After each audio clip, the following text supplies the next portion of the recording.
wabarakatuh. Waalaikumsalam warahmatullahi wabarakatuh. Izin memperkenalkan diri Bu, nama saya Yupika Nepisal Bella, Prodi PGSD kelas 4C. Izin untuk menginterview Ibu dengan atas nama Relin Rosando, SPD. Riwayat mengajar di SD Negeri Karangpanggung. Dulu saya S1-nya di UNIP. Dan jabatan sekarang sebagai guru kelas. Dan untuk golongannya honor. Kemudian status guru penggerak. Kemudian organisasi yang saya ikuti yakni Pramuka. Oke, saya izin bertanya ya Bu. Apakah Ibu memahami tentang kurikulum merdeka dan perubahan kurikulum nasional yang akan datang?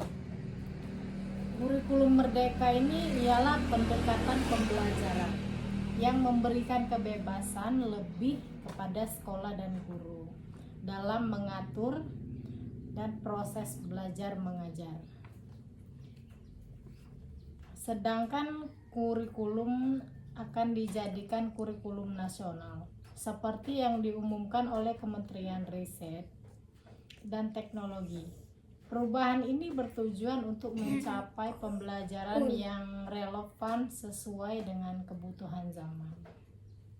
Oke, pertanyaan selanjutnya Bu. Bagaimana pandangan Ibu tentang kurikulum merdeka dan perubahan kurikulum nasional yang akan datang?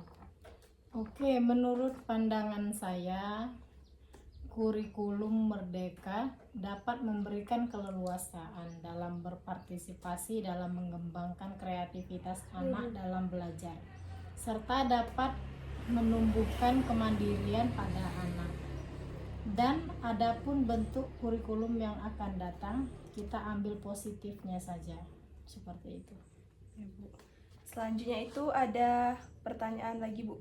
Perbedaan apa yang mendasar yang Ibu rasakan dan implementasikan antara kurikulum 2013 dengan kurikulum merdeka? Pendekatan pembelajaran kurikulum 2013 lebih berfokus pada pendekatan saintifik dan tematik integratif. Sedangkan kurikulum merdeka memberikan kebebasan lebih kepada sekolah dan guru dalam mengatur proses belajar mengajar dengan pendekatan. Selanjutnya pertanyaan lagi Bu, apa tanggapan Ibu terkait isu ganti menteri, ganti kurikulum? Oke, menurut tanggapan saya, bergantinya kurikulum tidak berhubungan dengan gantinya menteri ya, tetapi bergantinya kurikulum hal yang wajar supaya isu ini bisa menghambat perbaikan untuk kedepannya, seperti itu. Selanjutnya Bu ya, pertanyaan lagi, apakah sekolah Ibu telah menerapkan kurikulum merdeka secara ideal? Kalau untuk menerapkan secara ideal itu mungkin belum keseluruhan ya. Mungkin ada beberapa kelas saja yang sudah menerapkan, seperti kelas 3, 5, dan juga kelas 6. Oke. Selanjutnya, tema apa yang paling sering dipilih dalam implementasi P5 pada kurikulum merdeka? Ya, seperti kearifan lokal dan Bhinneka Tunggal Ika. Selanjutnya, pertanyaan, apakah Ibu pernah mengikuti pelatihan kurikulum merdeka? Pernah, baru 1 kali di tingkat kecamatan. Iya, tingkat kecamatan. Kalau iya, sudah berapa kali, tingkat apa, dan insiden apa yang Ibu dapatkan? Dalam penelitian kurikulum merdeka itu, insiden yang saya dapatkan itu tentang pemahaman kurikulum merdeka dan hal-hal apa saja yang perlu diperhatikan dalam menerapkan kurikulum merdeka tersebut. Selanjutnya, Proyek apa saja yang pernah Ibu lakukan? Proyek yang pernah saya lakukan itu dengan memanfaatkan barang bekas seperti botol aqua yang dibuat menjadi vas bunga, seperti itu. Selanjutnya, terkait dengan profil pelajar Pancasila, profil mana yang intens diimplementasikan dalam pembelajaran? Profil pembelajaran Pancasila yang intens diimplementasikan dalam pembelajaran itu seperti beriman dan bertakwa kepada Tuhan,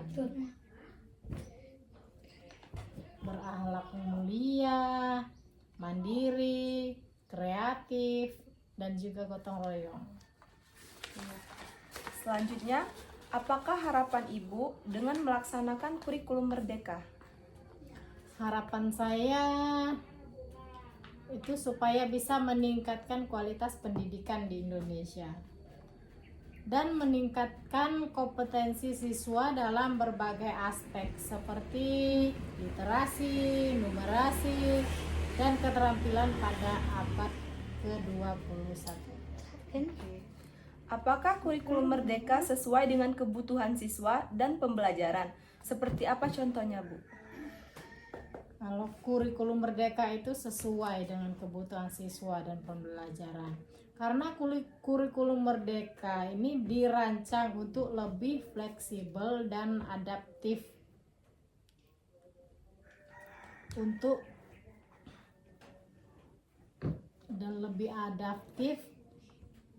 untuk kebutuhan siswa dan pembelajaran. Contohnya yakni seperti pembelajaran berbasis proyek, pilihan mata pelajaran, pengembangan kompetensi, dan penggunaan teknologi. Seperti itu. Selanjutnya, bagaimana interaksi guru dengan siswa selama implementasi kurikulum merdeka? Sebenarnya ya, interaksi antara guru dan siswa itu harus bisa bekerja sama, seperti berdiskusi, kelompok, bermain sambil belajar, dan memberikan penghargaan kepada siswa yang aktif. Selanjutnya, Bu ya, bagaimana Ibu memasukkan unsur literasi saintifik, HOTS, P5, keterampilan abad 21 di dalam modul yang Ibu buat? Seperti mengajarkan siswa untuk memecahkan masalah dengan menghubungkan sains dengan kehidupan sehari-hari. Dan kita juga bisa mengajarkan siswa untuk menggunakan teknologi untuk mengakses informasi. Oke, selanjutnya insiden apa yang dapat Ibu berikan kepada kami nih sebagai calon mahasiswa atau calon guru SD? Seperti belajar dengan sungguh-sungguh, semangat dalam belajarnya supaya bisa sukses untuk kedepannya. Oke, terima kasih Bu ya atas interviewnya pada hari ini, atas kesempatan yang telah Ibu berikan untuk saya supaya bisa menginterview Ibu pada hari ini. Saya akhiri, wabillahi taufiq wal hidayah. Wassalamualaikum warahmatullahi wabarakatuh. Wassalamualaikum warahmatullahi wabarakatuh.